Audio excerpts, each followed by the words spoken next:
Welcome back to the Hotel Orloff. It is a beautiful Monday, September the 9th, 2024. Very tired, but here I am. I want to thank Stanley J. Kirby sending a nice contribution and several others that sent also contributions to the GoFundMe for my wife's health and wow, and to the person that donated money to Gotham City Comics in Mesa, Arizona, to help me get some goodies for my hold pile while we're going through all this financial crisis. I still can have something to show on my show. So thank you, and I salute all of you members of the Gratu Army. And so I just got home from work. I've been awake since 4:30 this morning, so I may fall asleep in the middle of this show. I've done something, though, for my health today, and I think it will be wise that you do it, too. And, I've never been a coffee drinker, and I've been getting up super early in the morning to get ready to be there, at 6:30. And I go into this bleary-eyed into this gas station to get some breakfast, and I've just been grabbing a Dr. Pepper because it has caffeine in it. But that Dr. Pepper, even though Dr. Pepper is one of our sponsors, it's not the high fructose corn syrup. That stuff's killing. I mean, it's making me fat. It's even affecting my vision. It's doing. So but I said, well, I'll find some unsweetened iced tea, and you go in, and it's like, I can't find it. I gotta get to work, and then I know where the Dr. Pepper is, so I grab it. So today I got there a little early, and I scoured the refrigerated section of this giant gas station, and you know what? The reason I wasn't being able to find this unsweetened iced tea is it was on the very bottom shelf. They hide it. They don't want you to find it. They want you to be drinking their soft drinks. So anyway, I know Dr. Pepper is a sponsor of this channel and this network, but it really is a bunch of filth. I mean, the old Dr. Pepper was great, and you can still get the original formula with the actual real cane sugar, and it tastes delicious, but honestly, we got to cut sugar out. I just got to, man. I'm too fat, too bloated, and it's making me stupid, and it's probably who knows what it's gonna do to me. So we're opening this package from Gotham City Comics, and my goodness, it's a tentacle of paper, and it's wound underneath things, so I better not mess with that.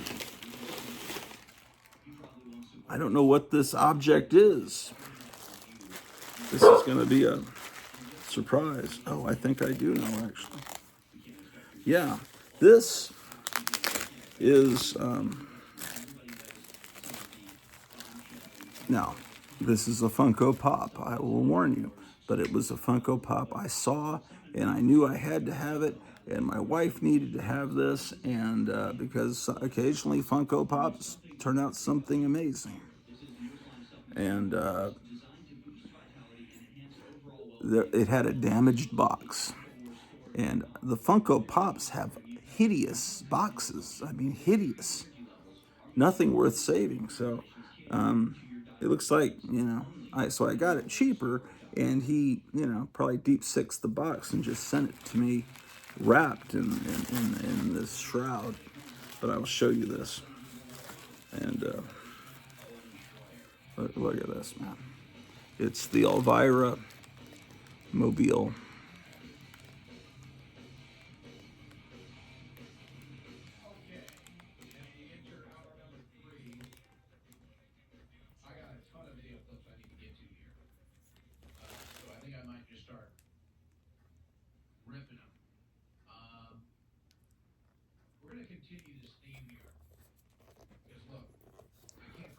So it's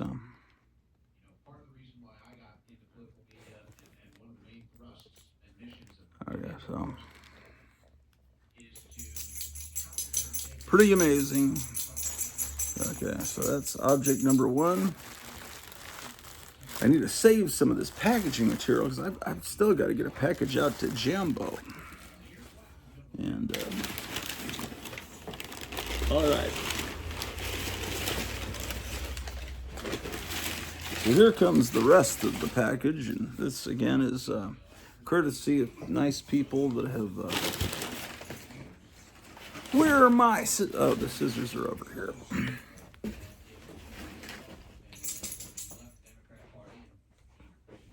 Anyway,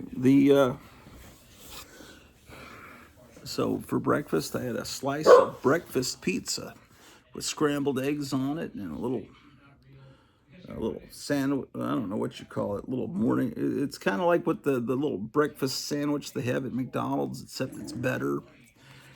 And had eggs and bacon, so I got those two little things, and then I had this unsweetened iced tea. I think the brand is Pure Leaf. It was perfectly satisfying. And I was pretty much able to stay awake. I'm fading fast now though, but it is now as we speak, probably about 5:15 in the p.m.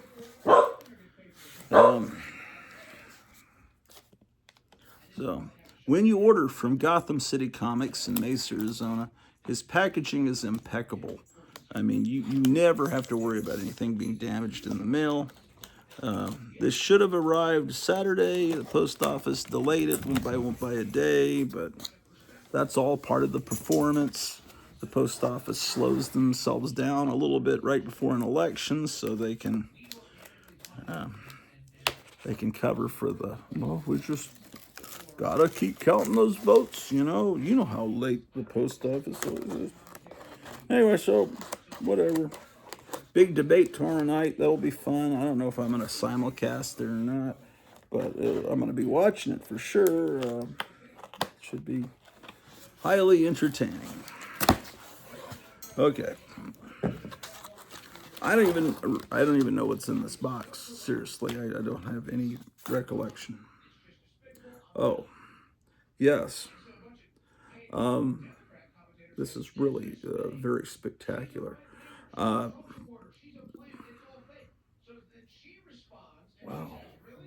Very well done, I have to say. I've always seen this comic, and I never bought a copy of it before. I always thought it's probably a great comic, but then I saw this cover, and this may be a variant. It's Gun Honey, and it's made to look like a Golden Age Captain America comic.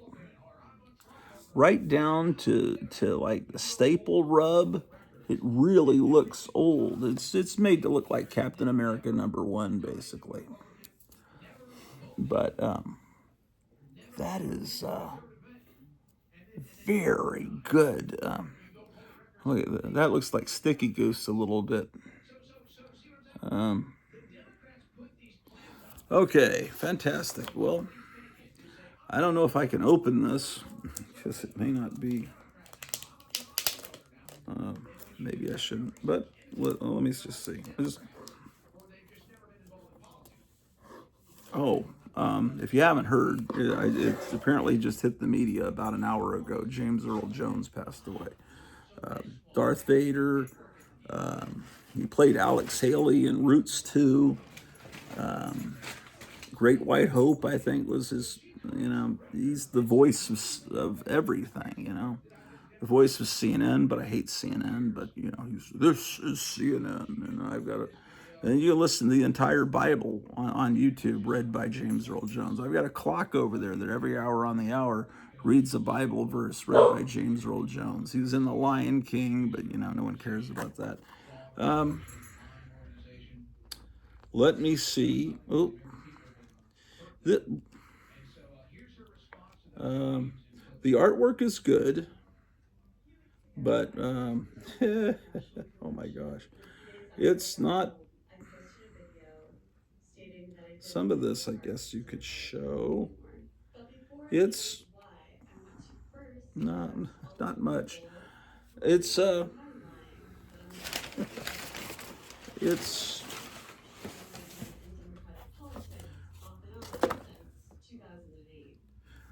yeah, the artwork's okay. It's good. It's not a the artwork's good, but I can't show it on this show. I can't really find. There might be one or two pages I could show, but just trust me. This thing that's really worth getting just for the cover. This is recent. I think it came out like a month ago. Okay. Next is this facsimile, which I'm sure most of you already have. DC has reproduced this issue several times over the years. I think I have two other reprintings of it. But what they're doing now with the current facsimiles is the best at it. They're the best. They're really doing a good job now. DC is really doing a phenomenal job with their facsimiles, making them look real, except for the price tag, which would have been probably 15 cents. It was probably 15 cents. I think this was right before the DC Comics went up to a quarter with the bigger page count. And then they were having trouble competing with Marvel, so they reduced it down to 20 cents. I'm thinking. Anyway, it's a reproduction of House of Secrets '92, first appearance of the Swamp Thing. I have a lot of House of Secrets and a lot of House of Mystery, but this one came along, I think, just before I started. Yeah, I just didn't get this one. It's yeah, I remember this ad. And then they hide the UPC code, the barcode on the back at the bottom. The Marvel facsimiles put the barcode on the front, which completely spoils the look of a vintage comic. They have all the ads. I can tell, my expert eye can tell that that they photographed the original comic book page for this. You can just kind of see it in the grain. It's almost like you can just tell it's almost like a photocopy, a color copy of a comic. The ads just have a slightly washed out look compared to an original comic. The artwork, of course, they had access to the original art, so the artwork is still, crystal clear. The ad is a little bit muddier than it would have been if you were handling an original comic. And even though I don't have this original issue, I have lots of comics from that time period, from this where I have these ads. This ad is for the Aurora little small scale torture chamber model kit. I remember these so well. You could get all these little torture chamber equipment, and Aurora got bought out by the Nabisco Corporation, and they didn't like that they were having complaints from parents about that they were making torture chamber equipment for their kids, so they deep sixed this line of, and they had these were not this big like the original Aurora monster kits. They were smaller scale. And this Vampirella, I have one right over there. I guess I could show it to you. They licensed that from Warren, but if you read this, they have her as a villain. The Mad Doctor says, "We need a girl victim for the experiment." She says, "No problem, Doctor." And then Frankenstein's monster says, "No problem." And then the doctor's saying, "Keep her quiet. Help, help." "Don't worry." Vampirella's saying, "Don't worry. This is New York. No one will help her. If this experiment works, she'll turn into a fly." And then Vampirella says, "That sounds so horrible. Even scares a Vampirella like me." So James Warren was like, "Hey, Vampirella's a good character. She's not someone that would be kidnapping people for a Mad Doctor." And So the Aurora people, you know, they thought they were buying a sinister villainous character. Oh, well, I assume they did, or whoever made this ad did. I thought that. James Warren didn't like that. Publisher of Warren magazines. So this is one of the things I got, a facsimile of House of Secrets. Kevin, the owner of Gotham City Comics in Mesa, Arizona, actually owns an original copy of this comic. I don't. That's a high dollar book, pretty high dollar. Okay, man. Here's another facsimile, Police Comics. Police Comics #1, first appearance of Plastic Man.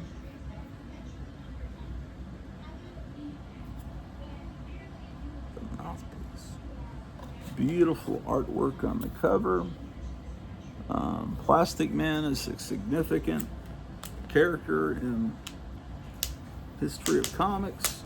Not as well remembered as many heroes because he hasn't been continuously published.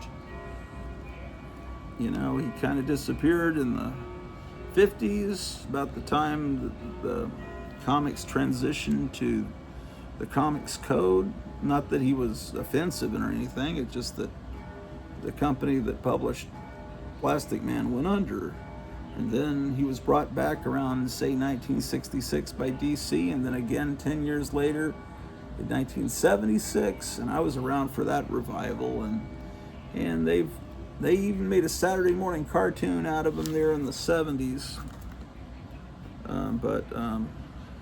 You know, he seems like a character James Gunn could have fun with, and if he brings him into the movies. There's the ad on the back. This is a comic that's never been reproduced in facsimile form. Again, DC hides their barcode on the back.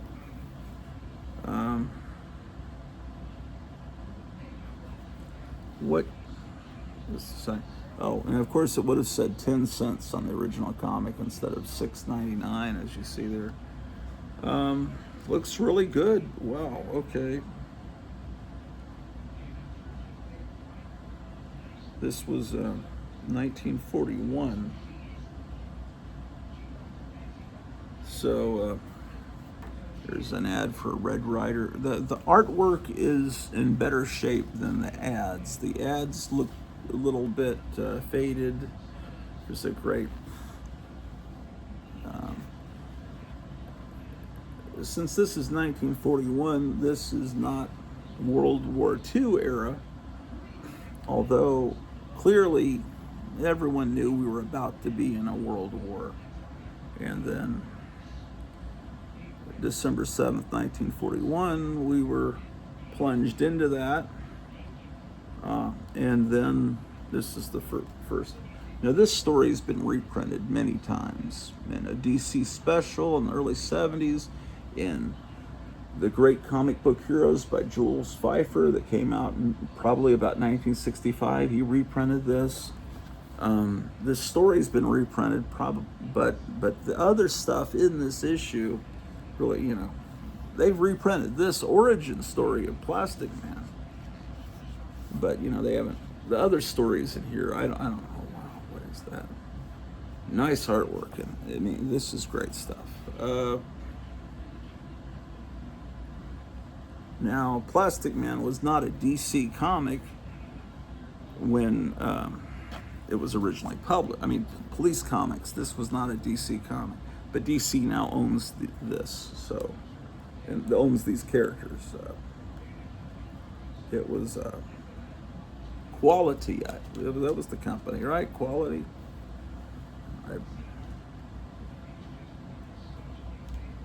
Quality Comics.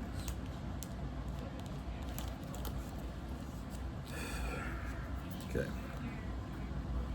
It looks like it's about. What else is in here, man? Oh, there's some good stuff coming up. Here's another DC facsimile of a book that wasn't originally a DC book. This is the first appearance of Blackhawk. Damn, that artwork's great. Anyway, these are not books that anyone normal can ever afford. So it's wonderful to have the facsimiles. And I'm not insulting the wealthy. It's not that you're abnormal because you have money. It's just most people right now or ever couldn't. I'm gonna take this tape off. I'm being stupid, just taking these books out with the tape still on. You should always remove the tape first. Well, it looks like it must have had the same ad on the back. Did this just come out the same month as that issue of Police Comics, or are they cheap? Because and then the same Red Rider ad. That seems a little suspicious. This is from 1942. Oh, this Red Rider ad looks a lot sharper and clearer than the one. I'm a little skeptical whether DC is just using these generic ads. That seems a little suspicious that issue of Police Comics and this issue from 1942, that was from 41, just happened to have all the same ads. It could be, but how many people could really call BS on DC, because how many people own this book? Maybe there's scans online where you could, I'm sure there are, maybe. There's loud music coming from upstairs. That's my wife playing music, which will probably get me a copyright claim. Yeah, anyway. So it's, I don't know. I don't know, man. Great stuff. Of course, the original issue of Military Comics would have been bigger too, because Golden Age comics were larger. Now I hear the owner, Kevin Johnson of Gotham City Comics, tells me they're going to start doing these facsimiles that are Golden Age, the same size as the original Golden Age comics. So that'll be cool. I mean, they're still going to be recognizable as fake comics because of the modern price and that. So anyone that accidentally, pays thousands of dollars for one of these thinking it's original is a rich person who's slightly stupid. But as they say, a fool and his money are soon parted. I should do the whole voice in a Darth Vader voice in honor of James Earl Jones. Yes. Well, and it's sad, man. He was only 93, and it's very, very sad. Okay. I like this facsimile trend. Okay, this is interesting. Now, DC Marvel are doing facsimiles. Now Archie's doing a facsimile. But look at this. They're even putting the original price on the front, which is... And I don't think there's any comic store that's going to slip and charge you 12 cents, but we'll have to see what the back cover looks like. Anyway, this one, why did they reproduce this particular issue that I think is from about 1968? Because the cover has a double meaning, and depending on who you talk to, there are people that say, yeah, those Archie artists, they knew what that meant. They just put that in there and I don't think they did. But anyway, I'll just let you read it. You probably know about this issue. She's saying, Archie, did you have any trouble rescuing me? And he says, I sure did, Betty. Yeah, so clearly, and then people say, well, look, they put that in all red capital letter. Well, all letters, all comics are all capital letters. You can tell a novice that doesn't know how to do a comic book because there are no lowercase letters in comics. Everyone is, constantly talking loud. So anyway, let's see how Archie's doing their facsimiles. I assume they have the original ads in there and all that jazz.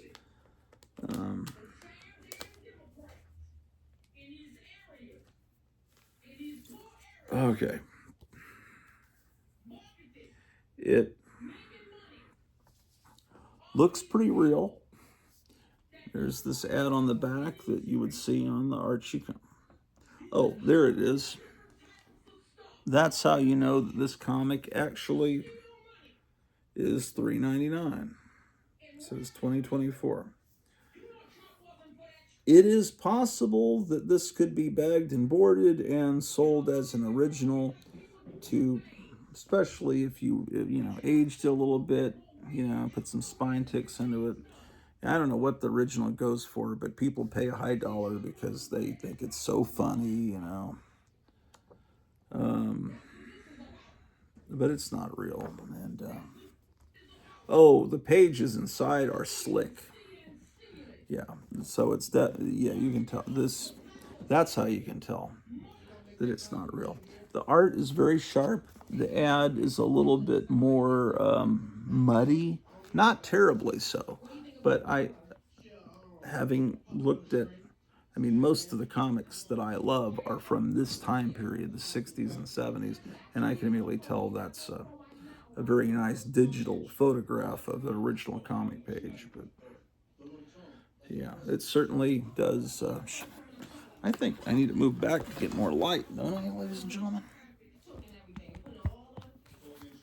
Anyway, from what I'm understanding, the media is now admitting that Kamala Harris is going down in the polls, that people are starting to realize. I mean, it's getting so bad they're actually having to admit it now. Before, they were just completely in the tank for her. So I'm saying that just because I have Alex Jones playing here in the background, and I'm hearing all this. Okay, so there's the missile firing tank you could get for $6.98, and I keep saying that's what we need to send to what's his face, Zelensky, over in the Ukraine.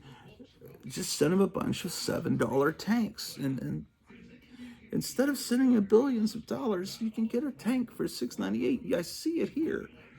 Anyway. Oh, yes, and this ad, I remember, this ad is not reproduced very well. I have this ad. I have that one. Or one very close to it. I think it's that particular one. Do you remember every little girl had these on their wall in their bedroom when I was in kindergarten? Yes.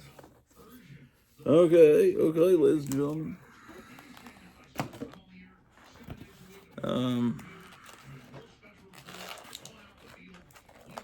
Oh, wow. This is cool. This is not a facsimile. Boy, she's making a lot of noise upstairs. This is a real comic book. Look at that, man. Now in his own magazine. This is Hawkman #2.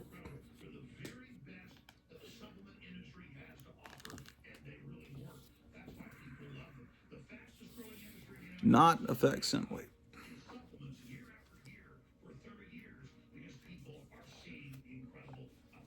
I figure, nice smell. A few years ago, I came to the conclusion that if I can just purchase one Silver Age comic a month, that would give me enough dopamine, enough euphoric energy that it would keep me going. And yeah, very nice artwork.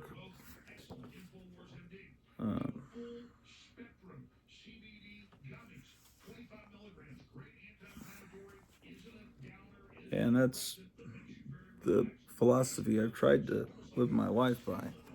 But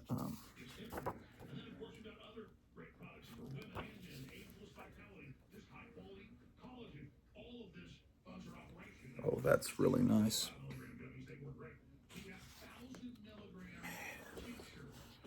This is the greatest.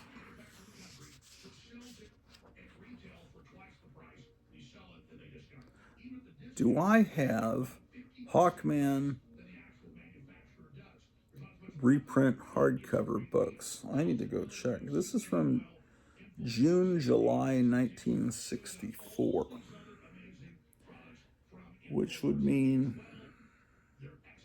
this came out in April of 64, which would have basically, it came out 1 year before I was born and a few months before I was conceived.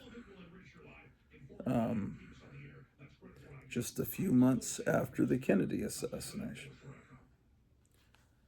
So I like to place myself in time when I'm looking at a comic book. It's so,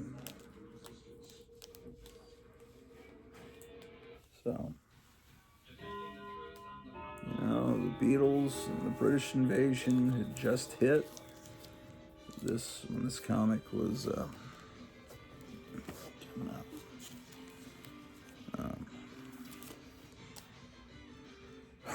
This is from the 90s. They would,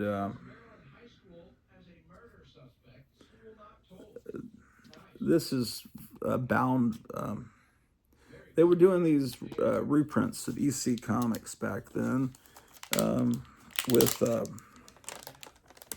you know, because HBO had the Tales from the Crypt series, and they were reprinting all these EC Comics, and really, when I look back on it, it was really a spectacular time. I don't know why I didn't buy more of them. Probably because I had already the EC Russ Cochran bound sets of the shot from the original artwork in black and white.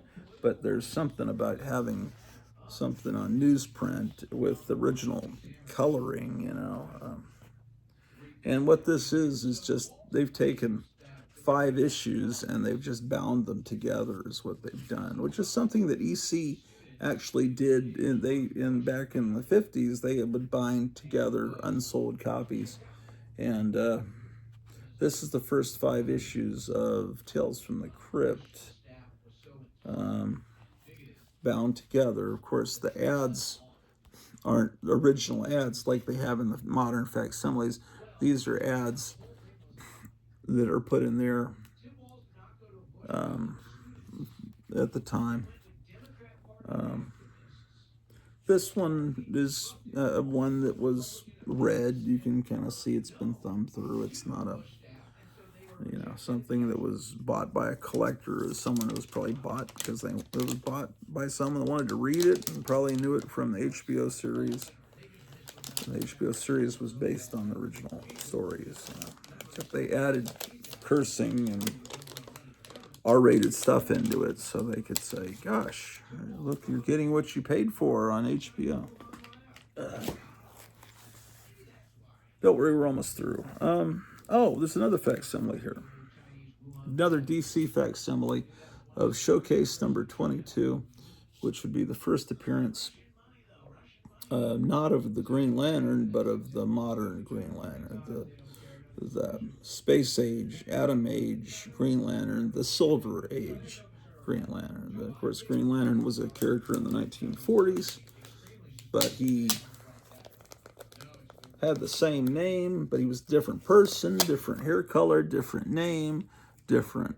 He had a lantern and a ring, but other than that, it was completely different. The Golden Age 1940s Green Lantern that was in the Justice Society of America, his origin was more supernatural, like a genie in the lantern kind of thing. And this Green Lantern that came along in the 50s is more science fiction origin, you know, but the same basic powers the heroes have.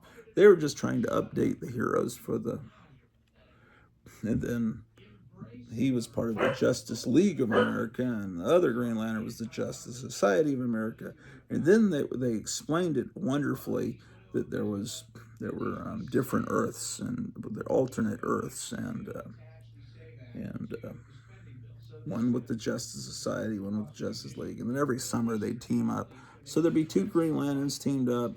Um, some of the heroes were pretty much the same from the Golden Age, like Superman, except the older Superman that would fought during World War II had gray hair, and the younger Superman that was a young man in the 1960s didn't. And they do that every summer, all through the 1970s when I was growing up. The Justice League and Justice Society, some crisis would happen that would have to cause all these heroes from two different Earths to unite. Wonderful, and it was usually over a several-issue story arc over the summer. And then they ruined everything with a Crisis on Infinite Earths comics where they blew up every Earth but one. And anyway, I don't want to, to me, it kind of ruined everything, but I know it was beautiful with the artwork and everything, and the story was very well written and touching and poignant, but I liked the way it was, you know.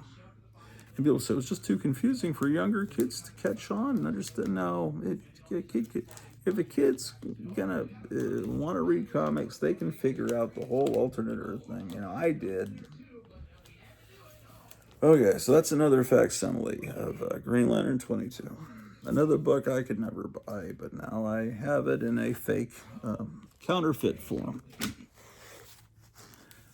What is that? Oh, he gave me this one free. He just, because I wanted it, and he took pity on me because it has such a ridiculously rolled spine. It's like the grandfather of all spine rolls. Yeah. Well,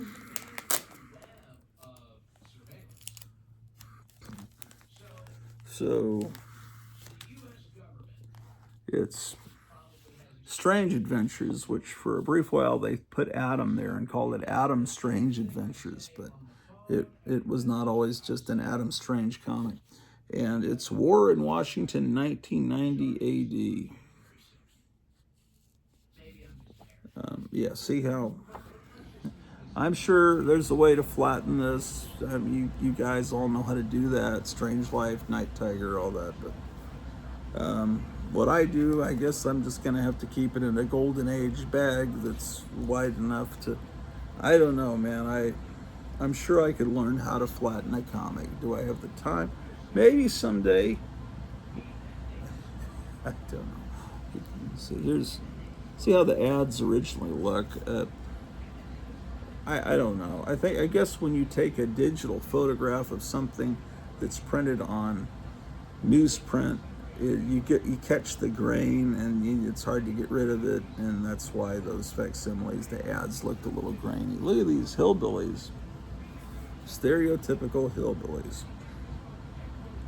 Oh, look at this, man. They're hillbillies and geniuses at the same time. I got to read this, man. I'm looking forward to reading this. See, this is going to be so much fun for me to read, and he just threw it in free because he is a high-class individual. And another friend of ours, we have a friend in Florida named Bushka Dracul. And she just sent us a present. She told my wife, this is a present that's going to change your life. And will it? I'm about to open that.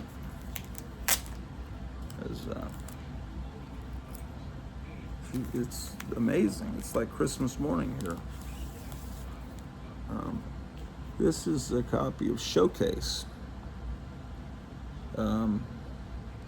Which they've got this new logo, DC Preview Showcase, and then they got Showcase going down the side. It's a little confusing, but the new character they're introducing is Nightmaster. Now, this is not the first, I think this is the second issue of Nightmaster in Showcase. It's number 84 of Showcase. And so I would have to find issue number 83 to fully understand the storyline. God.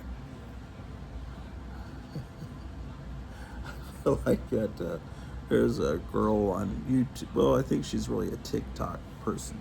She has Tourette's syndrome, and she does videos all the time.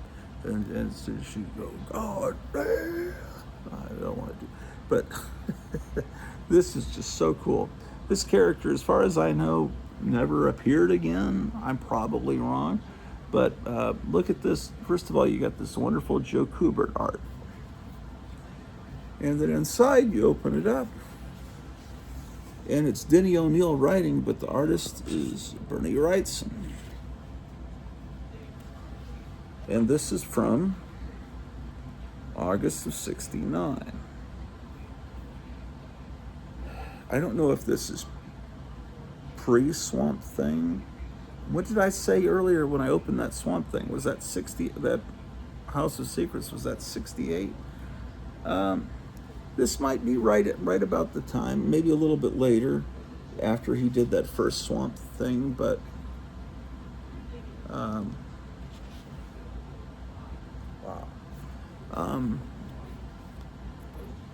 Look at this art.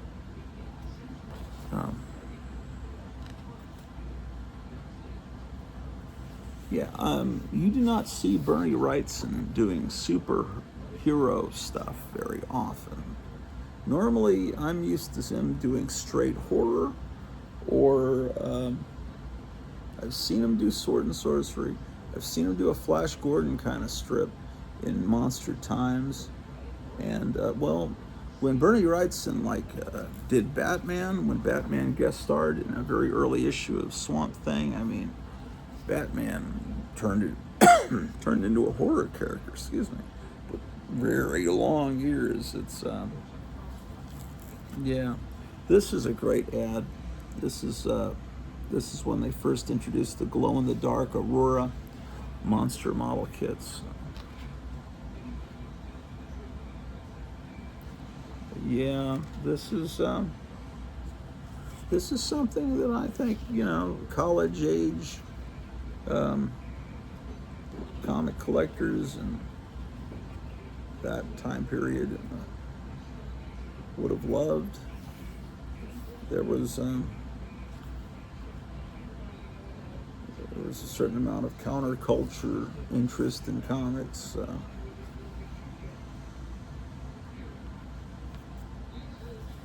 Those that were real little kids when EC went under and that loved that, they had become college students, early 20s and late 60s. They were doing underground comics, and they were liking what they were seeing from Marvel, and then DC started. Oh, here's a little letter from DC, which was really called National Periodical Publications, really technically is what they were called. It says, Dear DC fans, first we would like to thank you for having bought this DC magazine, even though it cost you 3 cents more than usual. Oh, 15 cents. Okay. Interesting. Obviously you like our magazine and consider our stories worth the extra 3 pennies. That makes us feel mighty proud. However, we think we owe you an explanation as to why it was necessary to raise our price. Over these past years, the cost of producing our magazines has steadily risen. We have to pay more for art, engraving, paper, and printing. You too have to pay more for most of the things you buy. U.S. postcards, which used to cost only 1 cent, are now 5 cents. Sodas and telephone calls were a nickel. Now they're double that, 10 cents. Shoot, now soda pop is what, over $2, if not $3. Hot dogs also were a nickel. Now they're at least 25 cents. Everything costs more today than just a few years ago. Your parents have to pay more for food, clothing, and rent. We feel confident that you understand the necessity for this adjustment and will remain loyal fans. For our part, we promise to redouble our efforts to maintain the same high standards of publishing that have produced the world-famous line of DC Comics. Sincerely yours, the editors. So, this is interesting. So DC and Marvel went to 15 cents. Okay. Before long, they were looking at having to raise their price to 20 cents. in 71. This is 69. And DC decided to not raise their price to 20 cents, but to 25 cents. They raised it a dime and then made the books 52 pages long, and then and gave them, the kids, more material. And Marvel did the same thing. They started their book, they went up 25 cents, but Marvel only did it for a month or two and then went back to regular size comics at 20 cents. And then DC was like, oh, I don't know if Marvel tricked DC or if they had an agreement, we'll both do this, and then Marvel pulled out. I don't know, but anyway, DC kept going at a quarter with the thicker comics for a while, and then they went down to 20 cents. And the way I divide my comics, I divide DC 15 cent and 25 cent and 10 cent. All those, I consider that the Silver Age, and then further back enough the Golden Age, but I don't have much Golden Age, honestly.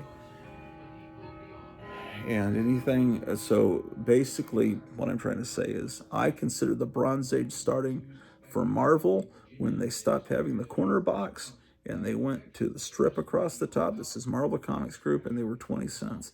That's when Bronze Age, in my opinion, starts from. Different people will have different opinions, different whatever. And for me, DC was the Silver Age until they dropped to 20 cents and became the Bronze Age. So I wonder if I have this issue of Jimmy Olsen. If I don't, I've got to get it. Look at that, so great. I have this issue of Scooter, an Archie knockoff from DC. See, these ads are beautiful in these original books, but in the facsimiles, they're just a little washed out. Yeah, Bernie Wrightson was a fantastic artist. Fantastic, I tell you. So I think what they're doing here is they're trying, I haven't read the story yet, but it looks like DC's trying to do like a Doctor Strange character, and they got Bernie Wrightson, who's a great artist, to do it. But apparently the character didn't take off, obviously, because you've never heard of Nightmaster. I don't think anyone has. I think it was a 3-issue deal. I have 1 issue. Could have been only 2 issues. I don't know. What do I know? Nothing.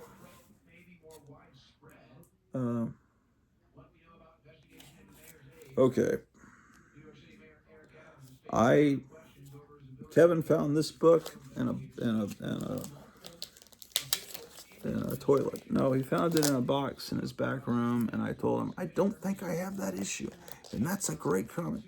And I probably will find that I do have it, but I don't think I do. This was a great comic from around the time that I was in 5th grade. It was called 4-Star Spectacular, and this is number 4. I think I have the whole run, but this cover just didn't look familiar. But that may just be because I've lost my mind and have forgotten. And if I have 2 copies, that's okay, because I enjoy it. I mean, I'd rather not buy a book over and over again, but so what we've got here is, this wonderful Murphy Anderson art from Hawkman, which is probably reprinted from a comic book not too distant in time from that Hawkman number 2 I just got. What? Warner Brothers Jungle Habitat. I don't know much about that. I need to investigate that. So it's got a Hawkman story. See, it's a thicker comic. It's a giant, and it reprints stuff from the Silver Age, and that's stuff look at these. DC limited collector's editions, which are tabloid-sized comics. I call those all Treasury editions, although technically only Marvel called them Treasury editions. DC called them limited collector's editions. But that was a very wonderful part of the 1970s, these giant comics that reprinted old stuff. Then there's this great Superboy story. Damn. Oh, damn. I don't know, man.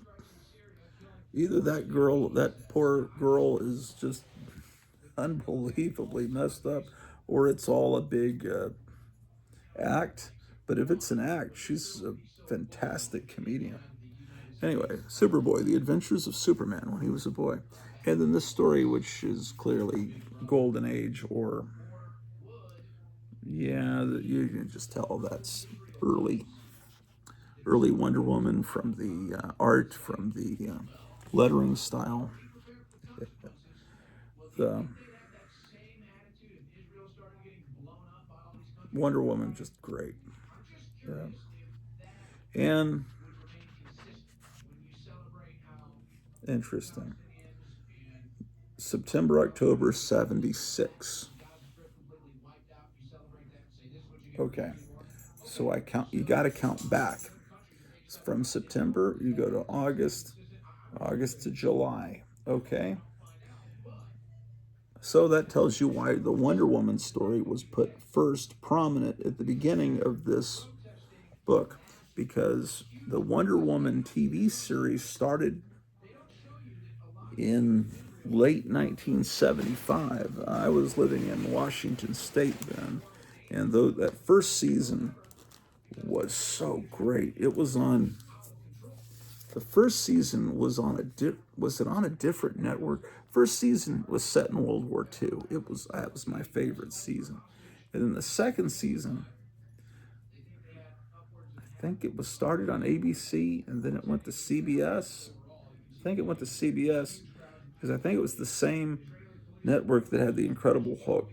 But anyway, when it changed networks, they cheaped out and made it set in modern day 1970s. It was still good, but it wasn't. That was just great to have it set during World War II. And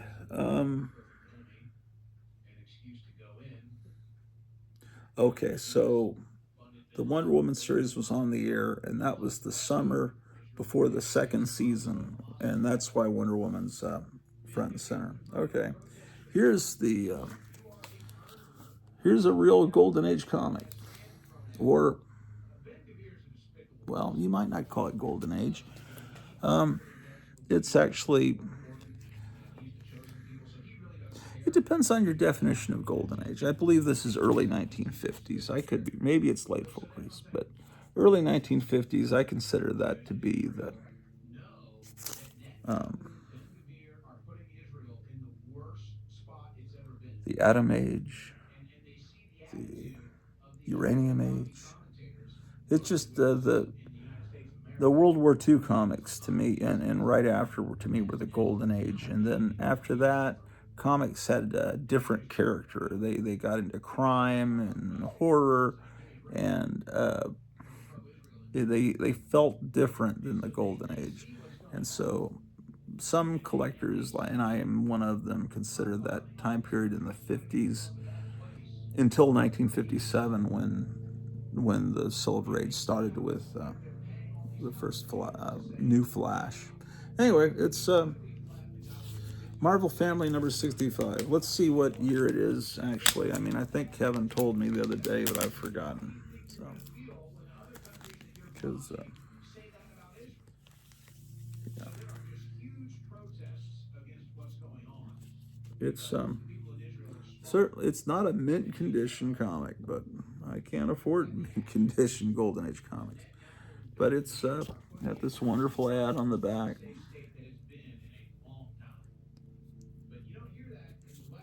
I need to be very careful with this. Oh, let's see, when did this come out? First of all, oh, this is one of those weird things where you open it up and it has an ad. Harvey Comics would do that there for a while.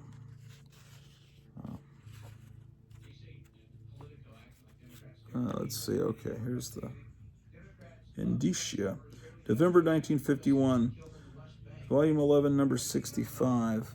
Yeah, 51. I mean, I've always thought 51, yeah, that's Golden Age, but now I think better of it in my old age. Well, I saw flattening out some dog-eared pages. Um, okay, so this lady named Bushka Dracul, who has been a viewer of this channel, sent, and is a good friend of my wife. She sent her a present, and she said it will be something that will change her life. And I think she let the cat out of the bag. I think it's one of those robot vacuum cleaners that moves on its own. So, oh my goodness, look at this text. Death Watch by John Martin.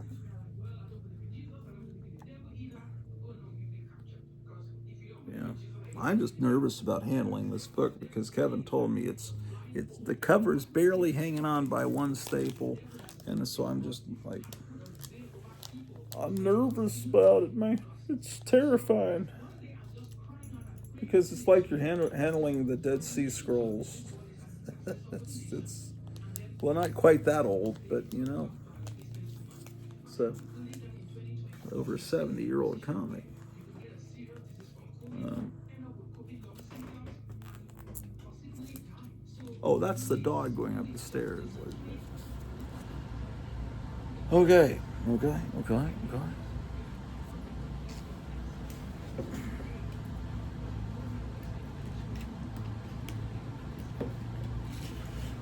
So thank you for this, for those of you. Oh, James Earl Jones, you hear that? Yeah. That's weird. James Earl Jones' voice.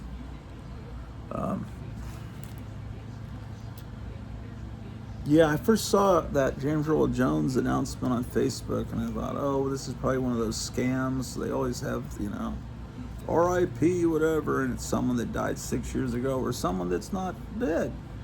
They're just trying to get you to click on it. So I went off and searched online and saw that, oh yeah, there's some reliable Hollywood Reporter, Fox News have announced he died 50 minutes ago. So if this is your first hearing of it, I'm sorry. Darth Vader has left the building. Well, but, in a way, do you want James Earl Jones, to lend his voice to any more of these horrible Disney Star Wars movies? I certainly don't want any of the original cast to be involved. That was a horrible thing. But of course, it turned out that Mark Hamill turned out to be a rat fink. But I've always liked Mark Hamill because he's a fellow comic book fan. I didn't know he's going to turn out to be someone that would worship Joe Biden, but I don't know, man. Mark Hamill. He was such a great actor. He is, I guess, still is, right? What was that he made? Corvette Summer. Did he ever make anything else besides those three movies? Oh, okay. Why does Alex Jones have to play The Doors? I love The Doors, but he's going to get me a copyright claim. Oh, so I better go over here where the YouTube's not going to hear Jim Morrison's voice. I was walking through the living room yesterday. There's some punk rock playing from the TV, and the second song that started playing, it got a copyright claim, and then YouTube says copyright this, because this is copywritten material playing. You could barely hear it playing in the background. This video will not be available in some territories, and the ones so people in Russia and Belarus would never be able to watch my video, and plus I could never monetize it.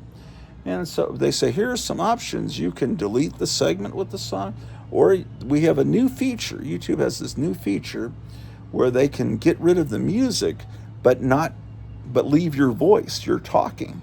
They can, and so I selected that.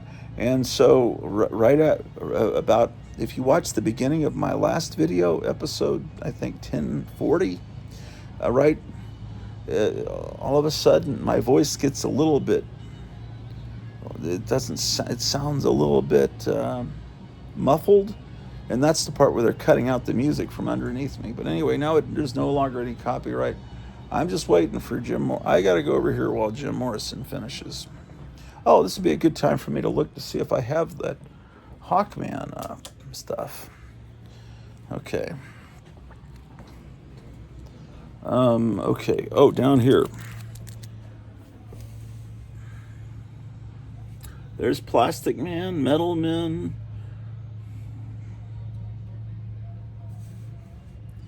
I don't think I have any Hawkman reprints. Last summer, Gotham City Comics got some Hawkman, these kind of DC Archives Hawkman books, but he sold them instantly, and I didn't get a chance to get those. So that's a shame. I love that Hawkman stuff. But maybe I'll be able to get that cheap somewhere else. Wonder if I have Hawkman in those. There's the phone book format. This phone that's reprinted in black and white.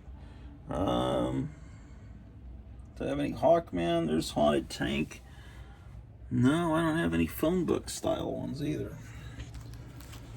So, but Hawkman 1960s books have never been super expensive. They're affordable, except for the one that has the first appearance of Zatanna.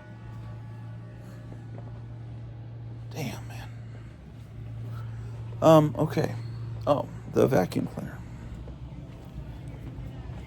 I don't really have any interest in doing a long episode here because I want. I just got home from work. I haven't even been upstairs. I haven't even. Ah, shoot! He's still playing the music. Come on, Alex. Why are you doing that to me? Okay, let's. Okay, Bushka Dracul. Thank you very much for sending this package here to me. To me, you sent it to Cleo. But I'm gonna open it up, and I always wanted one of these robots, man.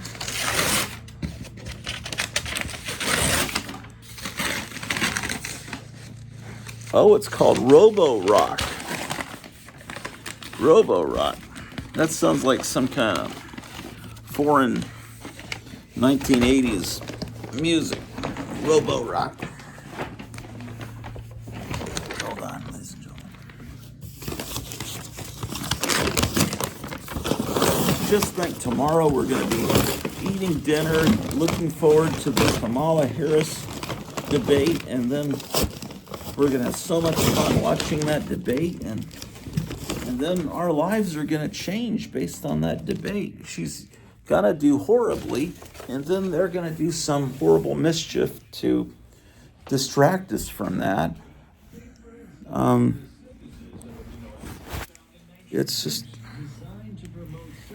It's a pivotal moment in our life tomorrow. It's like in the movies, the scene you wait for, where maybe the bad guy gets their comeuppance. It's just going to be maybe the climax of the last 8 years, possibly, tomorrow night on ABC.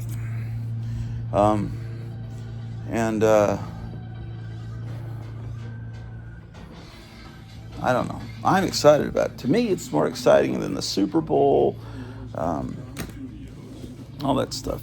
Anyway, it's called Robo-Rock. I wonder if I'll be able to show you this. I might have to charge a battery first before I can use this. So what I might do is a separate video where I do a product testing.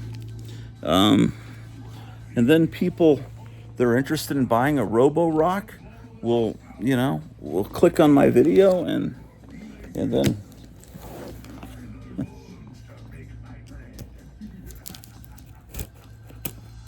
I don't know. Oh, I'm probably getting all kinds of copyright claims from Alex Jones playing this music. I don't even know who that is. It's probably Metallica or something. He always uses this music as a bumper.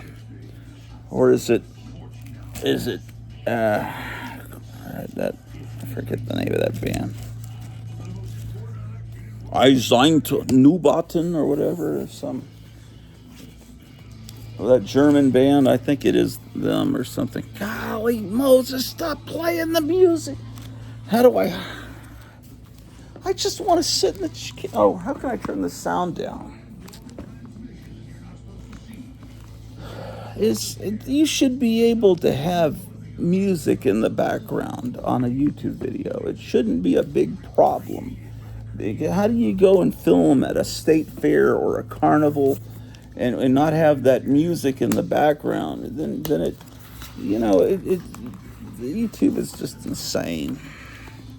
And now they're starting to ban Rumble, and I think Rumble got banned in Brazil, and they already banned Twitter or X in Brazil. Okay, so we got the box set. Robo Rock.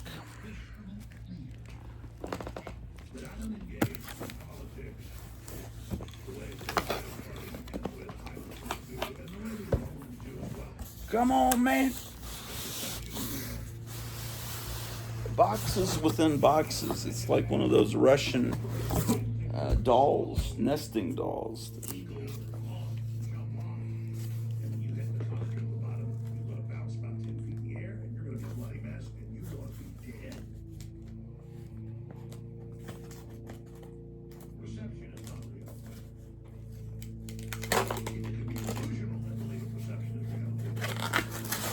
Ouch. Okay.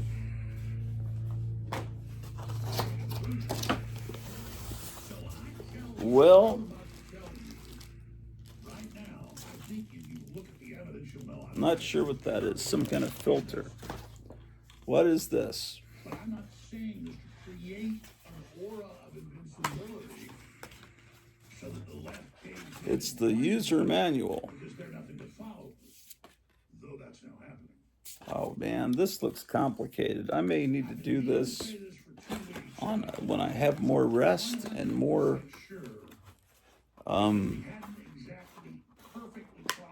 when I'm not as tired, ladies and gentlemen. And as a separate video, just for this. This is looking like it's gonna be amazing. Oh my goodness, look at this. Look at this object. Look at that, ladies and gentlemen. It's the Robo Rock.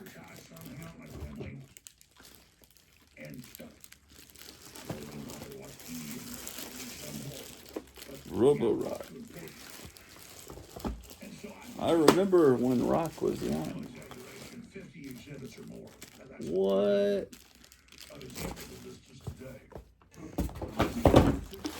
Look at this bizarre.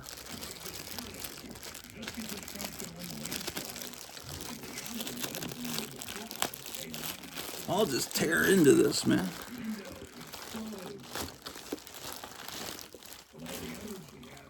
What a marvelous present.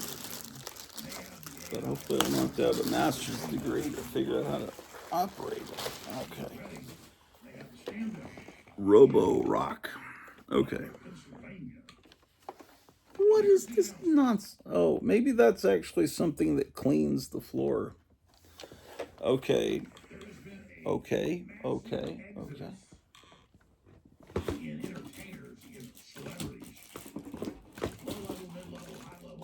This must be how you charge the thing.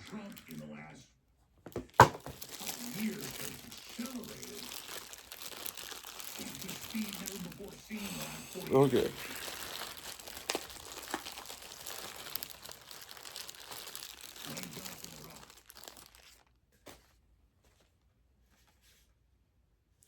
Oh, it tells me to peel the plastic off. And a whole bunch of other people like Gretchen Wilson, top country stars, on and on. Meanwhile, you have Dick Cheney coming out, obviously on Friday at endorsement. Okay. Kamala, but even George W. Disc dock charger. That's Doc Savage's cousin, Doc Charger. Okay. Trump was already going to win a bigger landslide than he won in 2016. He did not win the big enough landslide because some of the propaganda worked. He still won, but less than 10%, so they were able to steal. Oh, this is not trash.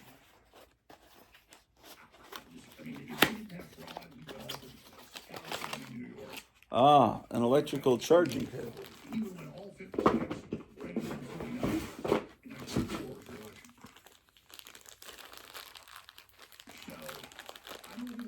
There's a whole colony of vampires in Florida. Bushka Dracul is one of them. But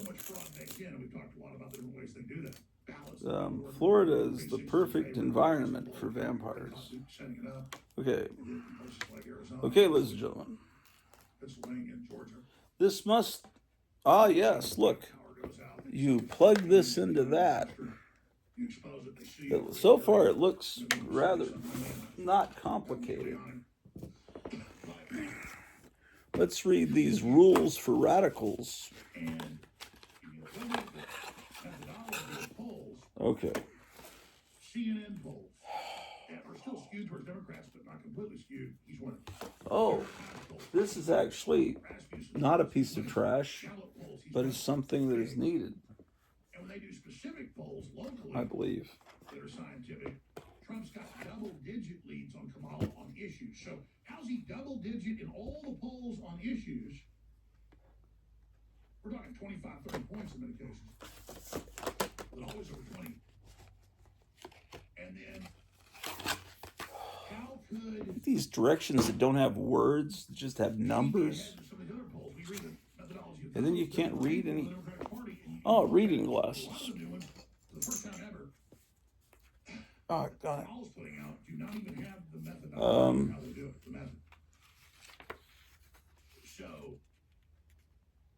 Presentation do produit. View de Jesus. Mache eret neriches. Apayuyas. I think that's French. I don't know most of those words. Let's find the English. Oh, they have a D&D mode. The default do not disturb period is from 2,200 hours to 800. Still be a fight down the road. And you've got the Venezuelan criminal gangs that are so vicious. Keep the charging dock on a level surface flat against the wall, then secure the dock in place using double-sided tape at the bottom of the dock. Connect. Oh, I've got to have a permanent place for this thing to charge. That's why it's got this pull-off tape, because I guess you just have it down on the carpet. Where would be? Maybe I could do it in that room over there, because that room doesn't have carpet. That sounds like a logical place.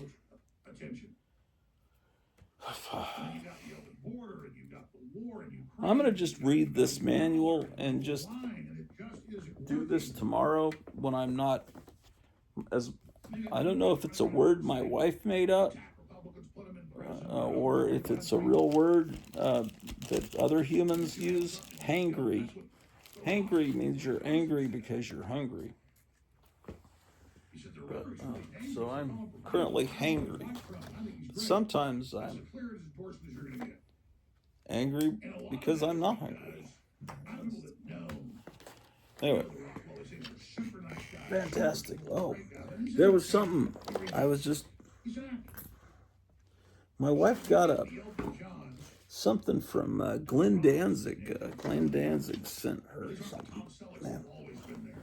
And she was saying, "This is cool. You know, it's you'll like it because it apparently it's like some kind of book that has lyrics from his music, but he's got his buddy Simon Beasley doing an illustration or painting for every song, his interpretation of the song, and you know."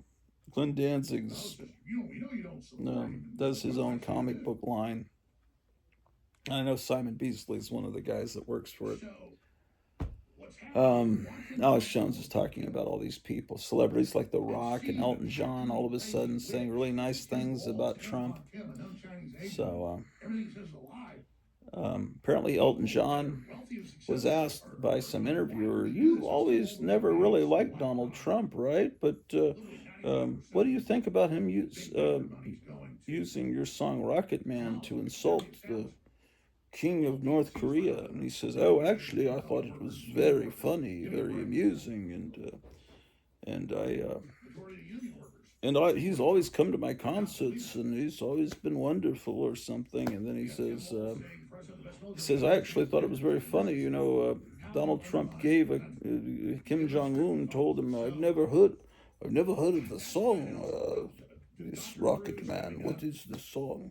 And so Donald Trump gave him an Elton John CD, and he signed it with a Donald Trump signature. Donald Trump autographed it and gave it to him so he could hear the song from which he got the nickname he had given him.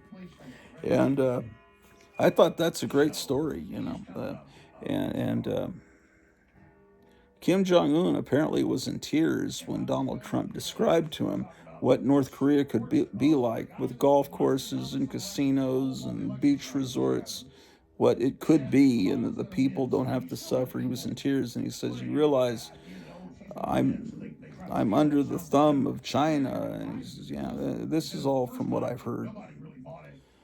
I have friends that work for Donald Trump. And then, what else? The Rock was, I think he's been anti-Trump. I'm pretty positive he has. But and I think he was for Biden. But now The Rock's saying, he always came to my wrestling matches, and he was always a great guy. And when they they tried to assassinate him, and that's not what our country is about. Is the country, people trying to assassinate their rival?" And he says, when he put his fist up in the air and said, "Fight, fight, fight," because it was an insight. Anyway, no, we don't get into that. But anyway, so he's like, everybody's like, and of course Zuckerberg is like saying, "Well, that was the most badass thing I ever." How do you do a Zuckerberg voice? "That was the most badass thing I ever saw when he put his fist up and said, 'Fight, fight, fight.'" Then he came out about a week later and says, "I was forced by the Biden administration to censor information about the Hunter Biden laptop, and about the all the Fauci crap and everything." And it's like, I regret that, because I'm a freedom. They're all scared that when Trump comes in, they want to be on. So it's like all of a sudden everyone's, "Yeah, I've always loved Trump. He's okay." They know, the people know Kamala Harris isn't going to win. Okay, what do you think of that, Mr. Drew the dog? You don't want to talk to me. She's turned her face. "I don't want to talk to that person that's talking about Donald Trump all the time." Is that what the case is? You're just bored by all this politics talk. Well, I thought I could. I've got to charge that thing before it's going to start going around the room and making Drew bark and the cat go crazy. So that's a future episode. But let me go upstairs and get that Glenn Danzig book, because that'll be great. And seems like there was something else I wanted to show you. I don't know. I can't think of anything. But so I'll let you watch Alex Jones while I go get that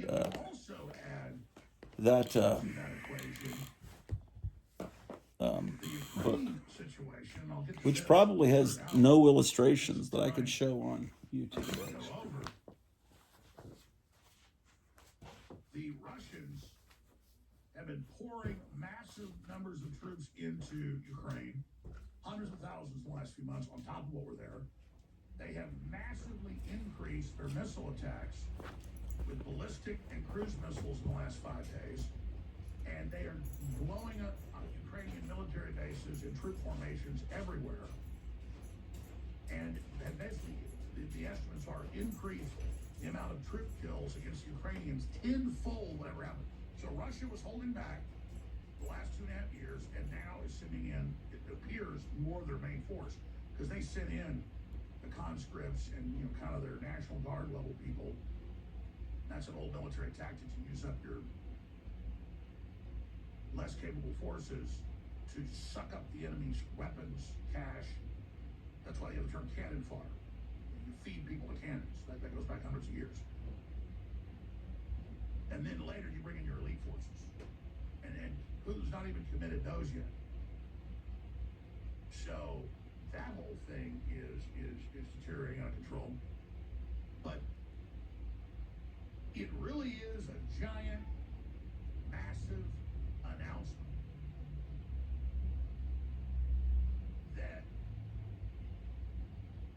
all of these top-tier celebrities, who I don't care about their endorsement intellectually, who cares what some actor says, unless they've been like Ronald Reagan for decades fighting communists and stopping communists and getting in, famously, they never really hyped it up. Him and John Wayne would go out and get in literally street battles with the communists. You watch the Reagan movie, they show him and guys getting off a bus to fight. Later he talks about, you know, I've got scars all over me from the communists. That's all real. Ronald Reagan used to go beat up communists with John Wayne. Hey, cool it, man. And so, I do care about an actor. They have a long history of. Well, okay, ladies and gentlemen. This is, I'll have to kind of censor it a little bit. Yes, this is the Danzig book that you can get. It says, for the first time, the free verse lyrics of Glenn Danzig transcribed from his songs for the Misfits, Sam Hain, and Danzig, and all masterfully illustrated by longtime collaborator Simon Beasley. So, let me see what we can show you. Oh, there's this little sticker included in here. It's like it's more like a decal. I don't know. You can't even see. Oh, you can. I don't know. Oh man, look at that. It's autographed. That's a strange autograph. Is that?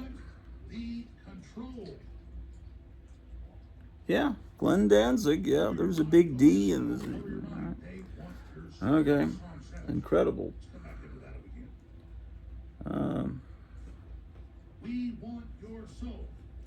Now again, I know most of the audience understands this forwards, backwards. I get that. Yeah, most of these illustrations cannot be. Yeah. Yeah. No, you can't show that one either. Oh, definitely not that. Holy smoke. Some of this stuff's pretty brutal. Oh my God. Well, I guess I could show this. This one's okay to show. You know, it's illustration for Cold, Cold Rain. Here's stuff from Sam Hain. There's Final Descent.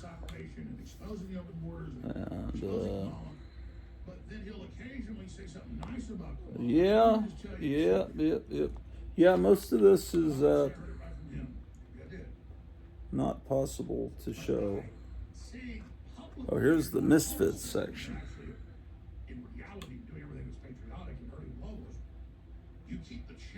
Earth AD.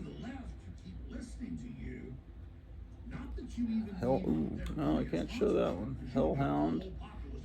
Eesh, I better be careful. Yeah. Wolf's Blood. Damn. How about that?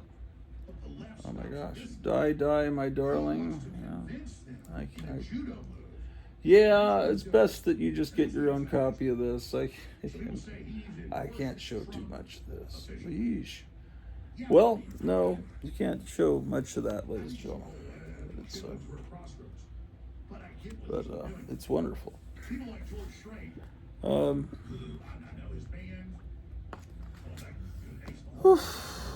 Well, we've got a cool robot vacuum cleaner that will be featured soon here on this channel. Let me take this owner's manual upstairs, And it's not, I do love the where I reviews. can So many fans, they're not political very much. At this moment, we need where the other part? Oh, I'll figure all this out. Man, the company's in trouble. This isn't the time to just say, well, we want to sell tickets to both. Okay, and take the Danzig book back upstairs. And I love Willie to death. Guy's like 93 years old now or whatever, but last time I had dinner with him, 10 years ago, he was not So, 10 years before that. And now, the lights are on. The lights are on. well, I don't know what to tell you. I'll talk to you later. Have fun. Don't take any wooden nickels. Goodbye, ladies and gentlemen.